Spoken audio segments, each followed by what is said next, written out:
monthly premium contribution, 13.08 billion pesos ang halaga nito sa kada buwan o 156.9 billion pesos sa loob ng isang taon. Pero ano nga ba ang nangyari? At bakit biglang zero subsidy na ang PhilHealth?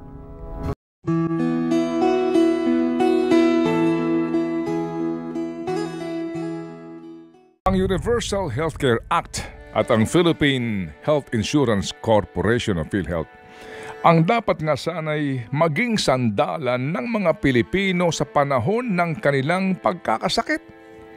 Datapwat ang PhilHealth ay bigo sa pagtupad sa mandatong ito.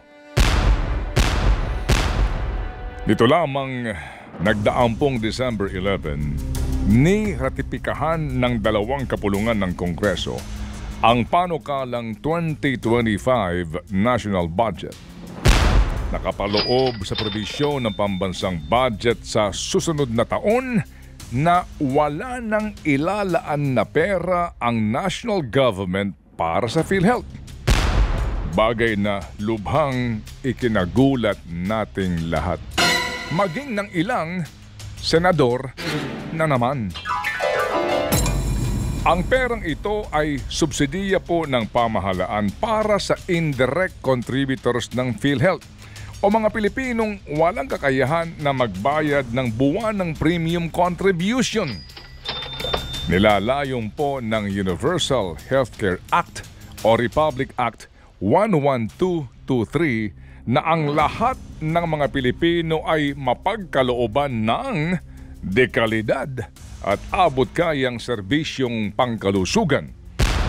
At para matupad ang mithiing ito, itinatakda po sa naturang batas na ang koleksyon sa buwis sa ilalim ng RA 10351 o Sin Tax Reform Law ay dapat na inilalaan bilang pondo para sa pagpapatupad ng Universal Healthcare Law. Ang pangunahing pong ahensya na dapat ay nagpapatupad ng batas na ito ay ang Kagawaran ng Kalusugan at ang Philippine Health Insurance Corporation. Katunayan, maging ang Philippine Amusement and Gaming Corporation o PAGCOR at Philippine Charity Sweepstakes Office o PCSO ay inaatasan din na magbigay ng karampatang ambag mula sa kanilang kita patungo sa PhilHealth. Sa datos nga po ng PhilHealth, 26,152,661 ang bilang ng mga indirect contributors. Sa 500 pisong monthly premium contribution, 13.08 billion pesos ang halaga nito sa kada buwan o 156.9 billion pesos sa loob ng isang taon. Pero ano nga ba ang nangyari? At bakit biglang zero subsidy na ang PhilHealth? Aming nakapanayam si Senate Minority Leader Coco Pimentel. Senator, ano po nangyari? Kasi originally po naman sa version ng House at saka ng Senado, meron po namang subsidy for PhilHealth. And all of a sudden, nag-meeting po ang BICAM and nagharap-harap sila and then nagharap-harap ulit po sa Manila Hotel, bigla nang naging zero. Yun ang magandang tanong. Kasi bakit nangyari yan? Kahit na dapat iniwanan nila ng halaga yan, kahit gusto nilang bawasan, iniwanan nila ng halaga na sang-ayon sa formula na nandun sa Sin Tax Law. May batas kasi na nagko-compute kung magkano dapat binibigay ng national government sa PhilHealth bilang subsidy. So dapat hindi bumabayan ng mga 50 plus billion pesos kung gusto man nila babaan. Ang ginawa nila, ziniro eh. Sino po itong sila, Senator? Well, yung mga nag-working group, yung mga technical working group, baliwala naman yung naging panel to panel eh. Kasi nagkaroon ng proposal galing sa technical working group, ganun din.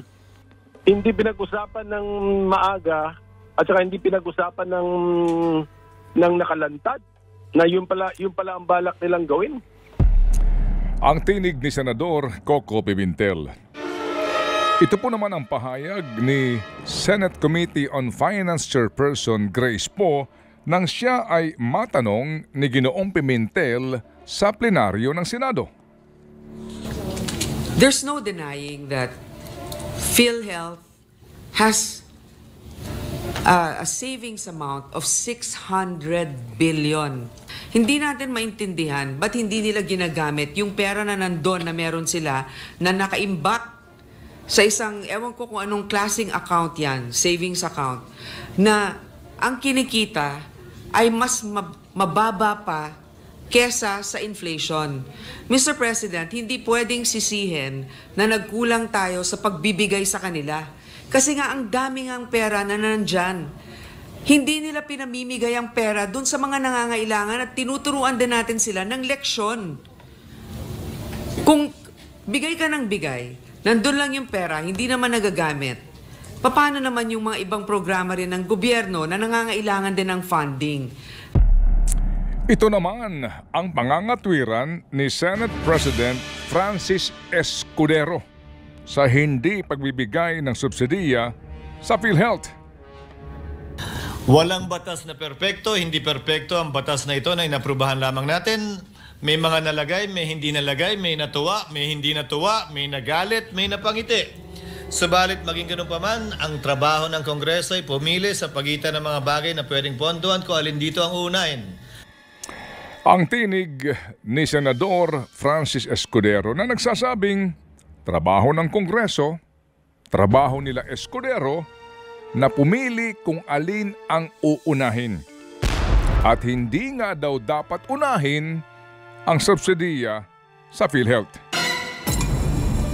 Sa gitna po ng alingas-ngas bunga ng desisyon ng tinaguriang Small Committee sa BICAM ng pambansang budget, wala pa rin pong opisyal na pahayag ang mismong chairman ng House Committee on Appropriations, Zaldico, at maging si House Speaker Martin Romualdez. Pero kung si dating Finance Department Undersecretary at Economics Professor Cielo Magno ang tatanungin, hindi lang ito nakakalungkot na mga pangyayari. Hindi na nga po ito nakakalungkot. Ito po ay nakakagalit. Kasi malinaw na violation po ito ng mga batas natin at yung prinsipyo ba ng tinatawag nating Universal Health Insurance. Alam niyo po, may responsibilidad ang gobyerno na bayaran at mag-alat ng budget para subsidy, no? Nung mga premium na mga kababayan nating mahihirap, senior citizens, PWD, para kabayaran po ng premium nila sa PhilHealth yan. Ngayon, kung hindi mag-aalat ng subsidy ang gobyerno, anong ibig sabihin po niyan? Ang mananagot ng gastusin ng PhilHealth para sa mga kababayan nating mga mahihirap ay mismong yung mga manggagawang Pilipino na nagbabayad ng PhilHealth. Binigyan din po ng kaliwanagan ni Professor Magno ang tungkol sa sinasabi ng ilang senador na ang PhilHealth ay merong 600 billion pesos na reserve fund. Ma'am, ano ho ba ang ibig sabihin nitong reserve fund ng PhilHealth? Alam niyo po kasi kailangan ang isang insurance company, halimbawa po itong PhilHealth ay isang government company na insurance ang trabaho. Kailangan po ay na-forecast nila, naaalam nila or napipredict nila kung magkano yung mga gastusin na maaari nilang kaharapin. So kailangan po may sapat na reserve fund para kayang bayaran ng PhilHealth yung mga haharapin niyang gastusin. So, dyan po pumapasok yung tinatawag nating future liabilities ng PhilHealth. Kaya merong insurance liabilities na tinatawag. Ngayon, titingnan mo, dapat yung reserve fund mo, tumutugma yan sa haharapin mong liability sa future. So, hindi nga, may pera nga po ang PhilHealth, pero ang tanong ay sapat ba ang perang to para sa makinakaharap na gastusin ng PhilHealth?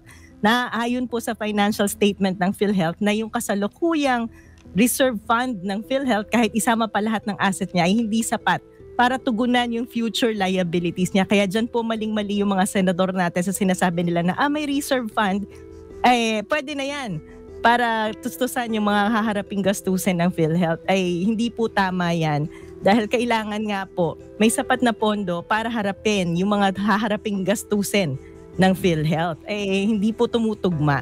Opo, nangangahulugan ma'am na iba po ang kahulugan ng reserve fund at kung meron mang surplus fund, ma'am.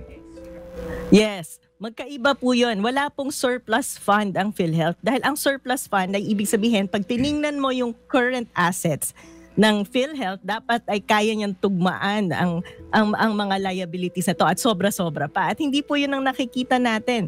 Kasama na ang reserve fund na mayroon ng PhilHealth, hindi po to sapat para tugunan yung mga liabilities o pagkakautang ng PhilHealth, pati na rin yung mga haharapin pa niyang bayarin. Kaya po, tama naman po may papasok pang pera dahil ang mga manggagawa patuloy na nagbabayad ng premium sa PhilHealth. Pero ang nakakalungkot po dyan, hindi magagawa ng PhilHealth yung mandato niya dahil ano po ba ang goal natin sa PhilHealth? Hindi ba pababain yung ating counterpart out-of-pocket contribution, yung out-of-pocket expenses natin? Sa kasalukuyan po, on average, halos kalahati, 50%, ang out-of-pocket expenses natin sa pagkakasakit. Yan po ay isa sa pinakamataas dito sa Southeast Asia. Ibig sabihin, hindi nagagampanan ng PhilHealth ang trabaho niya na ibsan yung burden ng pagkakasakit sa Pilipinas. Ngayong hindi binigyan ng subsidy ang PhilHealth, mas lalong hindi niya magagawa yung trabahong yan dahil katulad ng sinasabi po natin, walang sapat na pondo ang PhilHealth para bayaran yung kasalukuyang pagkakautang niya at saka yung mga haharapin niyang gastusin. Bagamat sa amin po naging panayam kay Dr. Israel Pargas, ang tagapagsalita po ng PhilHealth, nilinaw niyang ang sinasabi ng ito na reserve fund ay hindi 600 billion pesos kundi 431 billion pesos. Ngunit inamin din po ni Dr. Pargas na ang insurance contract liabilities po ng PhilHealth ay halos triple na sa sinasabing reserve fund ng ahensyang ito. Narito ang bahagi po ng aming naging panayam. Kasi po ang binabanggit, di ba, ng mga mambabatas po na nagdesisyon nga dito po sa pag-zero subsidy ay dahil daw po malaki ang reserve fund ng PhilHealth. Inyo na ho ba na-confirma, Doktor? Ilan po ulit? 431 billion? Go ahead. 431 billion po yung ating investment and reserve fund.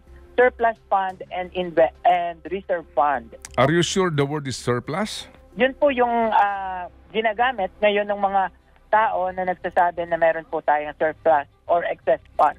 Kasi when you say surplus, as in excess, pero ang pinakahuling COA report, no, dito po sa PhilHealth, nagsasabi ang inyong insurance contract liabilities by ito pong 2023 ay 882.783 billion na po for 2023. Yes.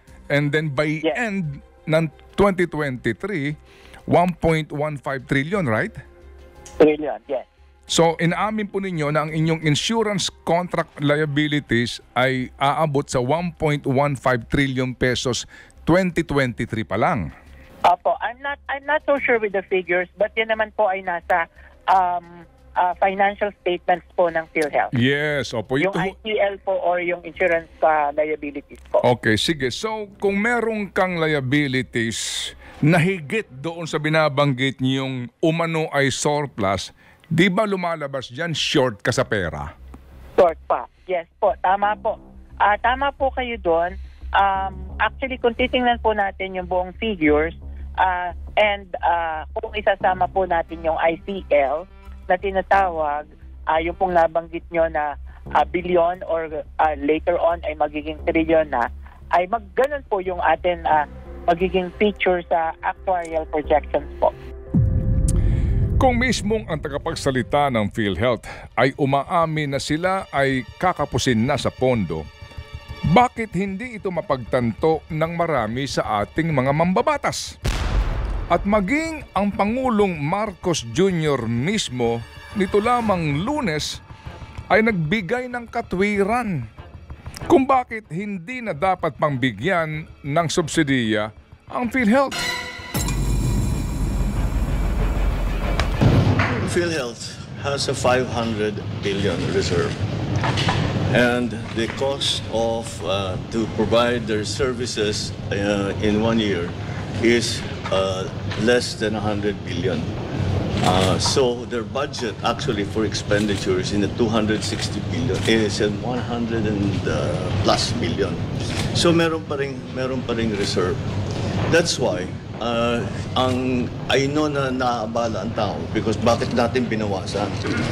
Dahil ang katotohanan dyan ay kung tignan ninyo, kaya binawi ng Department of Finance yung ilang reserve na naman doon na naiwan dahil hindi nagamit yun ng ilang taon. In other words, the PhilHealth has sufficient budget to do all of the things that they want to do. Kung hindi po ibibigay sa PhilHealth para sa pagpapatupad ng Universal Healthcare Law ang koleksyon sa sin tax, saan dadalhin ng gobyerno ang pera? Klarong-klaro ang batas.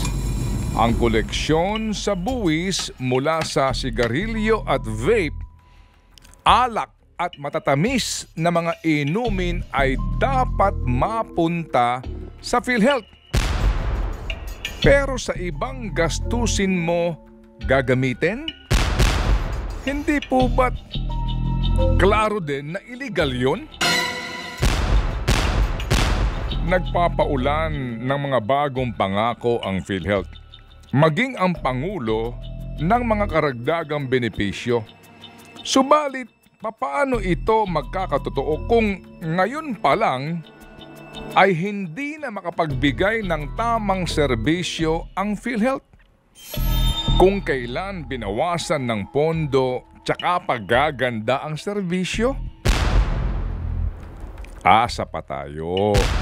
Hindi po ba't ampaw na mga pangako na naman ito? Iba-iba ang sinasabi nila. Sabi ng kumaltas, 600 billion.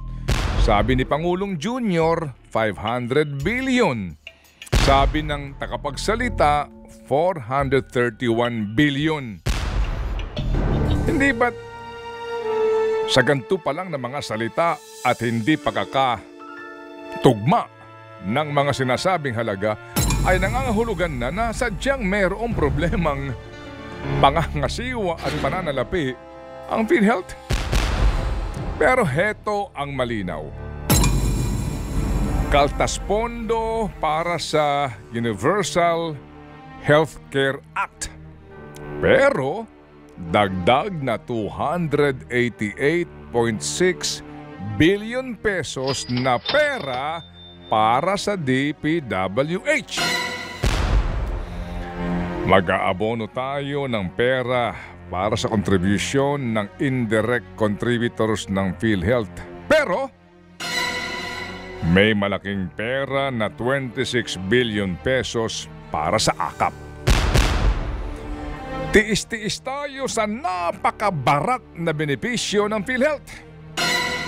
Pero ang Kamara de Representante may dagdag na 17.3 billion pesos sa kanilang panggastos. Ano pa kundi lugi na naman ang bayan dito.